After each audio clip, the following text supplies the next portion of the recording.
সংখ্যালঘু জনতাই এতিয়া বিকাশ বিচাৰে সংখ্যালঘু এলেকাত কংগ্ৰেছে এতিয়া টেঙাম বেচিব নোৱাৰে বুলিও মন্তব্য ৰাজ্যিক বিজেপিৰ সভাপতি ভৱেশ কলিতাৰ বদৰুদ্দিন আজমল সন্দৰ্ভতো প্ৰতিক্ৰিয়া ভৱেশ কলিতাৰ ধুবুৰীত এআইইউডিএফৰে মিত্ৰজোঁটৰ প্ৰাৰ্থীৰ তীব্ৰ প্ৰতিদ্বন্দ্বিতা হ'ব বুলি মন্তব্য কৰিলে ৰাজ্যিক বিজেপিৰ সভাপতিগৰাকী আজমলৰ প্ৰতি ধুবুৰীবাসী বিতুষ্ট হৈছে এইবাৰ নিৰ্বাচনত আজমলৰ জৰাফুকাৰ ৰাজনীতি নচলিব বুলিও মন্তব্য ভৱেশ কলিতাৰ সংখ্যালঘু ৰাইজ যিদৰে ধাবিত হৈছে ভাৰতীয় জনতা পাৰ্টিৰ সভা সমিতিত আৰু তেওঁলোকৰ বিকাশৰ লগতে আছে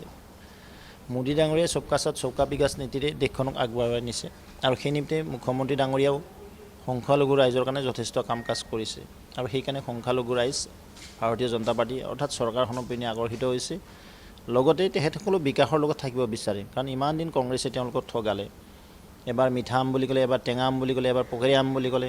আৰু বজাৰত নচলা আম বুলিও ক'লে এতিয়া কংগ্ৰেছৰ টাৰ্মটো আৰু সংখ্যালঘু ৰাইজেও তেওঁলোকৰ প্ৰতি মোহভংগ হৈছে কিমান মিছা কথা ক'ব ধুবুৰীত ভাল কণ্টেষ্ট হ'ব আমাৰ যিজন জাভেদ ইছলাম ডাঙৰীয়া আমাৰ প্ৰাৰ্থী অসম গণ পৰিষদৰ আমাৰ মিত্ৰগোষ্ঠীৰ প্ৰাৰ্থী তেওঁ তীব্ৰ প্ৰতিদ্বন্দ্বিতাত আগবঢ়াইছে আৰু তাত এটা ট্ৰেডিশ্যনেল হৈ গ'ল যিমান বছৰে আজমল ডাঙৰীয়াক তেওঁলোকে ভোট দি আহিছে যে তেওঁলোকে আজমল ডাঙৰীয়াৰ প্ৰতি এতিয়া বীতশ্ৰদ্ধ হৈছে আৰু তেওঁলোকে গম পাইছে যে ডেভেলপমেণ্টহে মেইন বস্তু এই পানী জৰা দি জৰা ফুকাৰ কি কৈছোঁ চলিব আৰু মহিমলখিনিয়ে ভাৰতীয় জনতা পাৰ্টিৰ অপেন ছাপোৰ্ট দিছে বিশেষকৈ কৰিমগঞ্জত আৰু কৰিমগঞ্জত আমি দেখিছিলোঁ আমি লক্ষাধিক ভোটত জিতিবলৈ সক্ষম